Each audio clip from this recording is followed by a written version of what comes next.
The Problem of Pain by C.S. Lewis.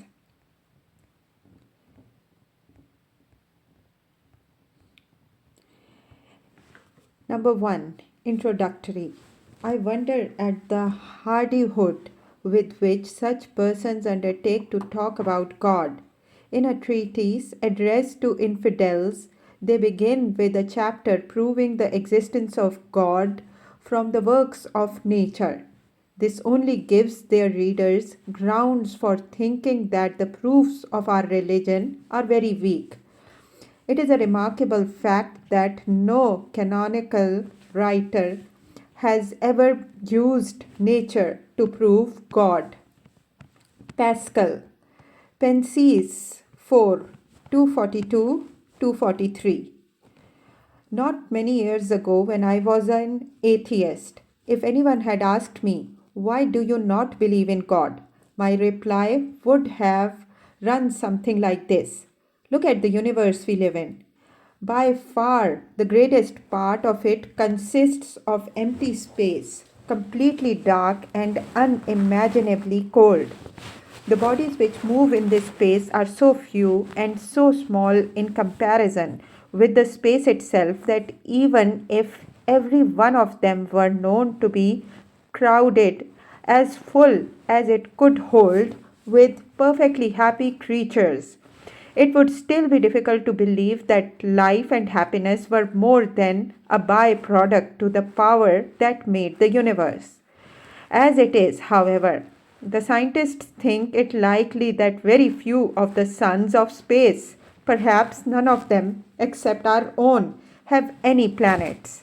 And in our own system, it is improbable that any planet except the Earth sustains life.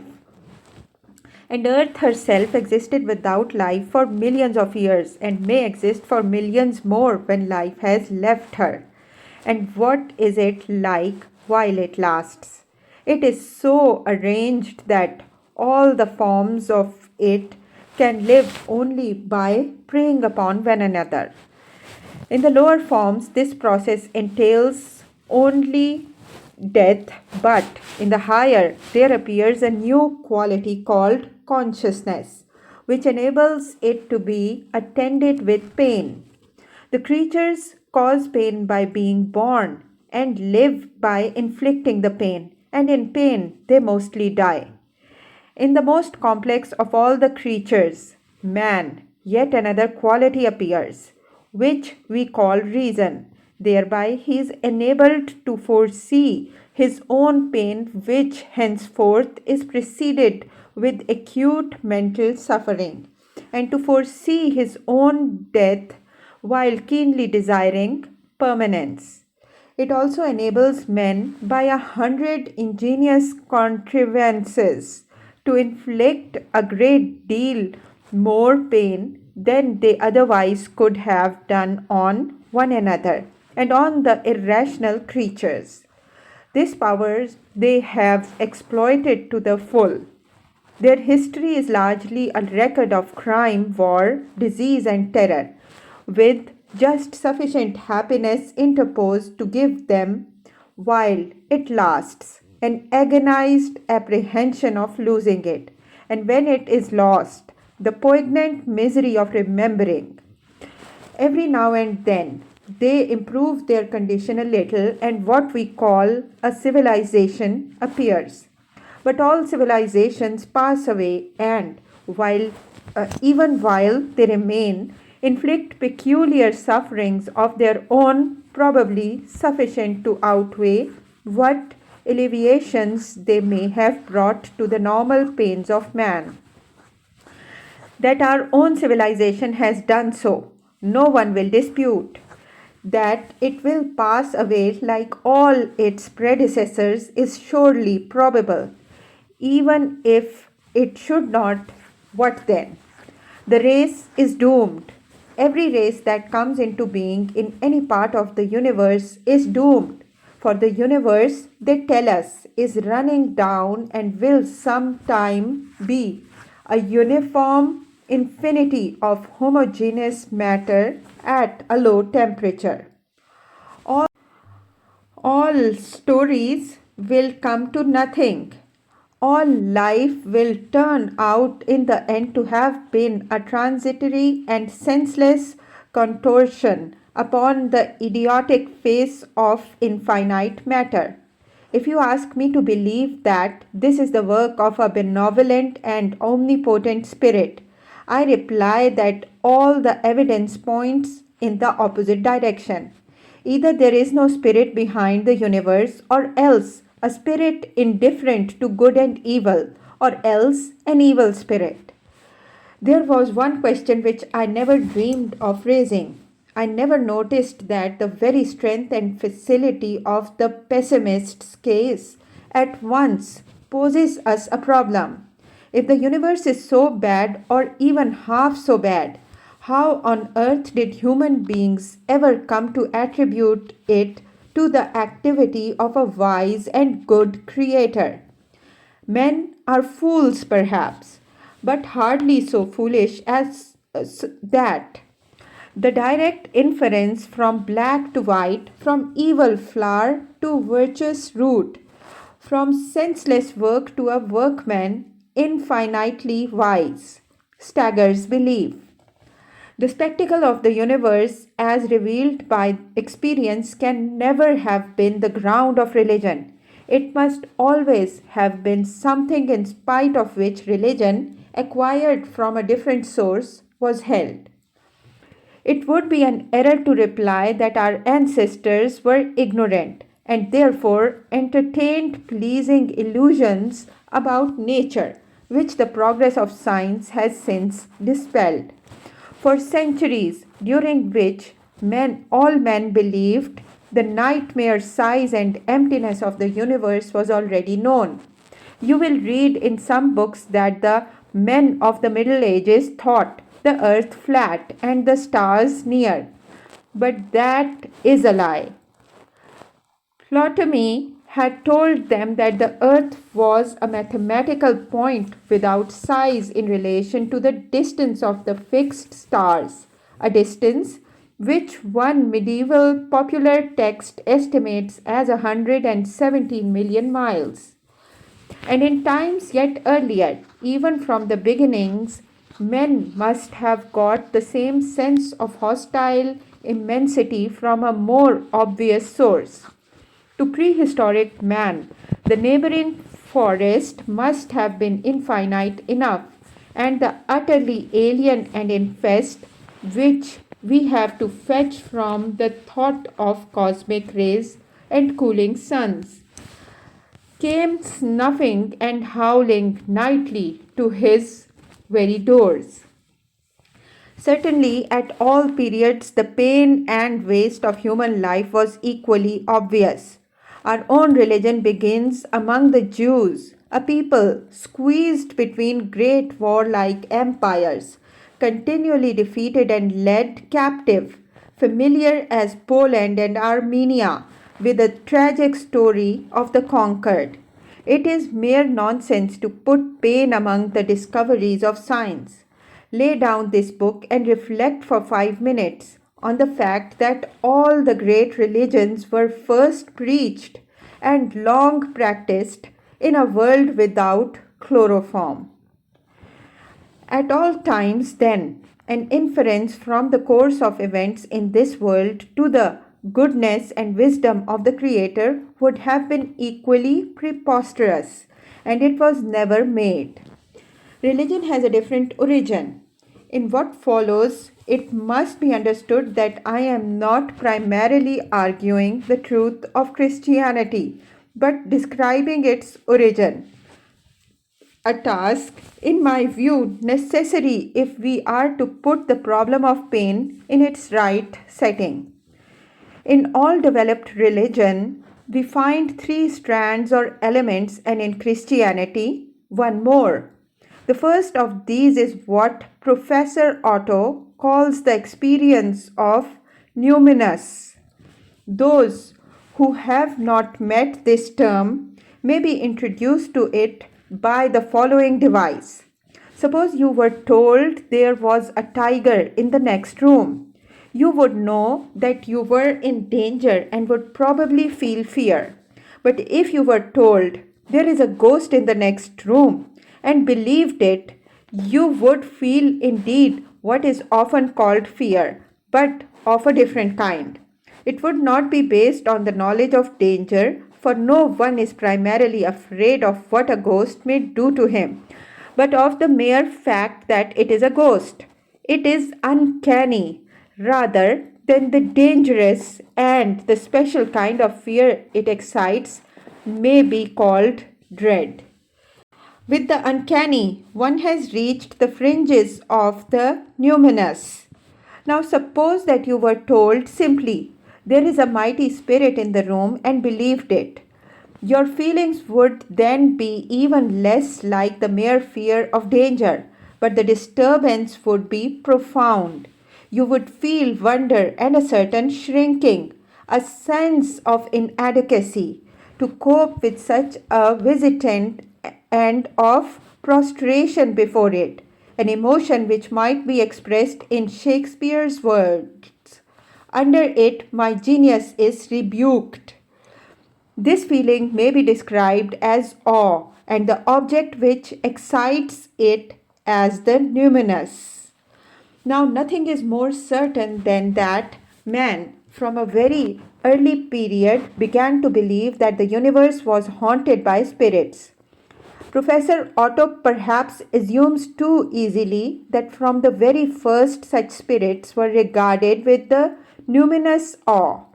This is impossible to prove for the very good reason that utterances expressing awe of the numinous and utterances expressing mere fear of danger may use identical language, as we can still say that we are afraid of a ghost or afraid of a rise in prices. It is therefore theoretically possible that there was a time when men regarded these spirits simply as dangerous and felt towards them just as they felt towards tigers. What is certain is that now, at any rate, the numinous experience exists, and that if we start from ourselves, we can trace it a long way back. A modern example may be found, if we are not too proud to seek it there, in the wind in the willows, where Rat and Mole approach Pan on the island. Rat, he found breath to whisper, shaking, "Are you afraid?" "Afraid," murmured the rat, his eyes shining with unutterable love. "Afraid? Of him? Oh, never, never.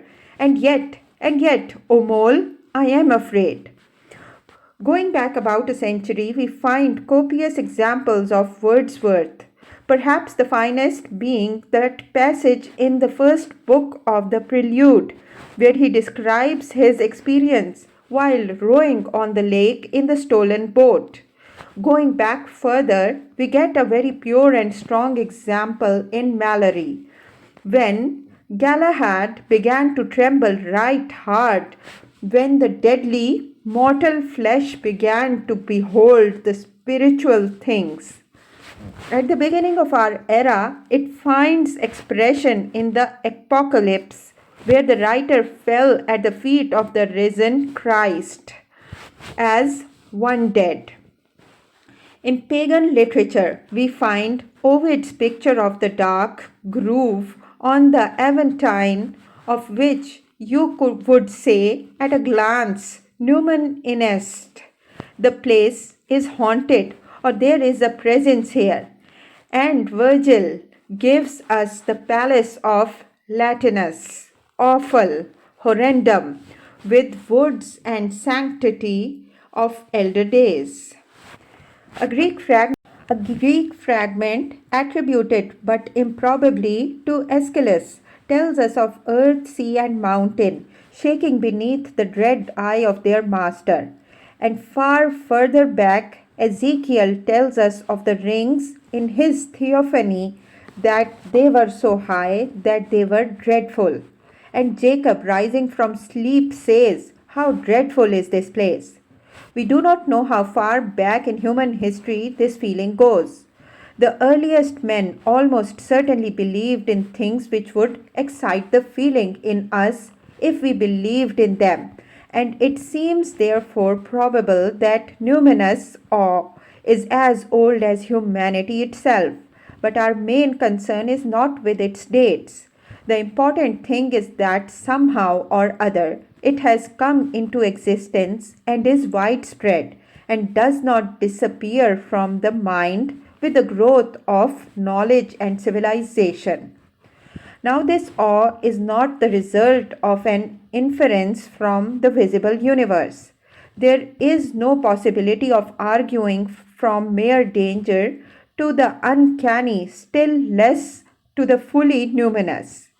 You may say that it seems to you very natural that early man, being surrounded by real dangers and therefore frightened, should invent the uncanny and the numinous. In a sense, it is, but let us understand what we mean. You feel it to be natural because, sharing human nature with your remote ancestors, you can imagine yourself reacting to perilous solitudes in the same way. And this reaction is indeed natural in the sense of being in accord with human nature. But it is not in the least natural in the sense that the idea of uncanny or the numinous is already contained in the idea of dangerous, or that any perception of danger or any dislike of the wounds and death which it may entail could give the slightest conception of ghostly dread or numinous awe to an intelligence which did not already understand them. When man passes from physical fear to dread and awe, he makes a sheer jump and apprehends something which could never be given as danger is by the physical facts and logical deductions from them. Most attempts to explain the numinous presuppose the thing to be explained, as when anthropologists derive it from fear of the dead, without explaining why dead men, assuredly the least dangerous kind of men, should have attracted this peculiar feeling. Against all such attempts, we must insist that dread and awe are in a different dimension from fear. They are in the nature of an interpretation man gives to the universe, or an impression he gets from it. And just as no enumeration of the physical qualities of a beautiful object could ever include its beauty or give the faintest hint of what we mean by beauty to a creature without aesthetic experience, so no factual description of any human environment could include the uncanny and the numinous or even hint at them. There seem, in fact, to be only two views we can hold about awe. Either it is a mere twist in human mind, corresponding to nothing objective and serving no biological function, yet showing no tendency to disappear from that mind at its fullest development in poet, philosopher, or saint, or else it is a direct experience of the really supernatural to which the name revelation might properly be given. The numinous is not the same as morally good, and a man overwhelmed with awe is likely, if left to himself, to think the numinous object beyond good and evil. This brings us to the second strand or element in religion. All the human beings that history has heard of acknowledge some kind of morality. That is, they feel towards certain proposed actions the experiences expressed by the words I ought or I ought not. These experiences resemble awe in one respect, namely, that they cannot be logically deduced from the environment and physical experiences of man who undergoes them. You can shuffle I want and I am forced and I shall be well advised And I dare not, as long as you please without getting out of them the slightest hint of ought and ought not. And once again, attempts to resolve the moral experience into something else always presuppose the very thing they are trying to explain, as when a famous psychoanalyst deduces it from prehistoric parricide. If the parricide produced a sense of guilt, that was because men felt that they ought not to have committed it. If they did not feel so, it could produce no sense of guilt. Morality, like numinous awe, is a jump. In it, man goes beyond anything that can be given in the facts of experience, and it has one characteristic too remarkable to be ignored.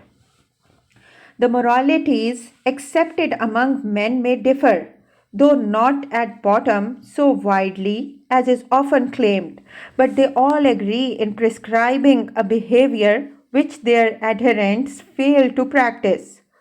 All men alike stand condemned not by alien codes of ethics but by their own, and all men therefore are conscious of guilt. The second element in the religion is the consciousness not merely of a moral law, but of a moral law at once approved and disobeyed. This consciousness is neither a logical nor an illogical inference from the facts of experience. If we did not bring it to our experience, we could not find it there. It is either inexplicable illusion or else revelation. The moral experience and the numinous experience are so far from being the same that they may exist for quite long periods without establishing a mutual contact. In many forms of paganism, the worship of the gods and the ethical discussions of the philosophers have very little to do with each other. The third stage in religious development arises when men identify them, when the numinous power to which they feel awe is made the guardian of the morality to which they feel obligation. Once again, this may seem to you very natural. What can be more natural than for a savage haunted at once by awe and by guilt to think that the power which awes him is also the authority which condemns his guilt? And it is indeed natural to humanity. But it is not in the least obvious. The actual behavior of that universe which the numinous haunts bears no resemblance to the behavior which morality demands of us. The one seems wasteful, ruthless, and unjust. The other enjoins upon us the opposite qualities. Nor can the identification of the two be explained as a wish fulfillment, for it fulfills no one's wishes.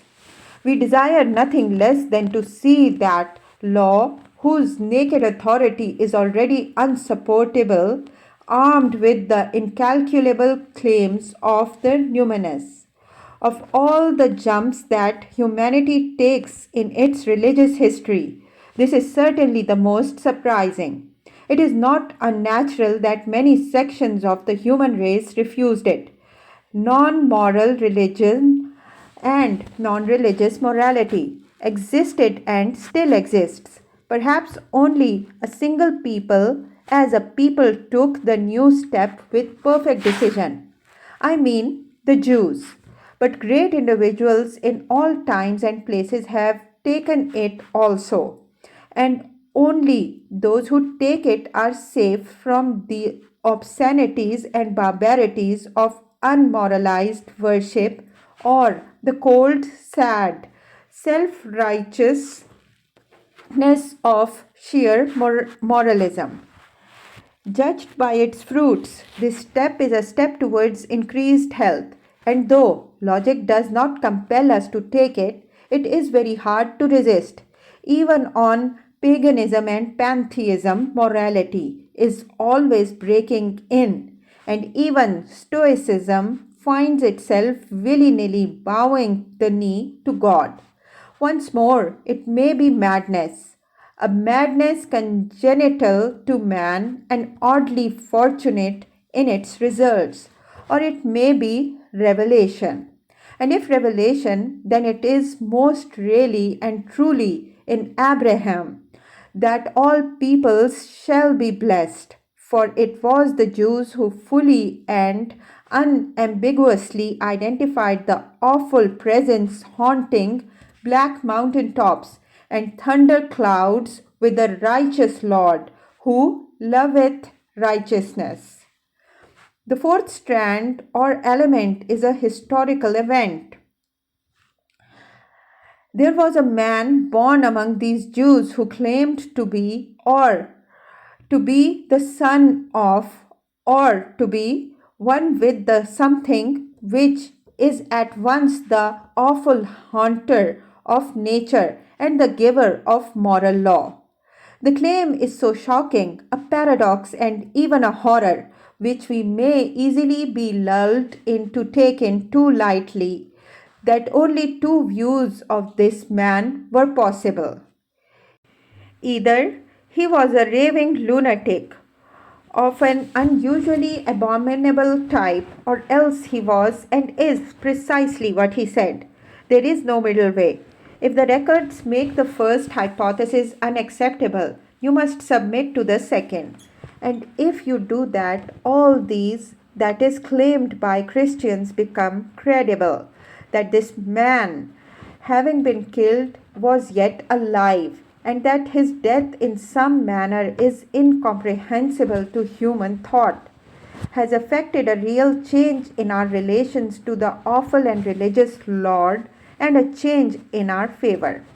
To ask whether the universe as we see it looks more like the work of a wise and good creator, or the work of chance, indifference, or malevolence, is to omit from the outset all the relevant factors in the religious problem. Christianity is not the conclusion of a philosophical debate on the origins of the universe, and it is a catastrophic historical event following on the long spiritual preparation of humanity, which I have described. It is not a system into which we have to fit the awkward fact of pain. It is itself one of the awkward facts which have to be fitted into any system we make.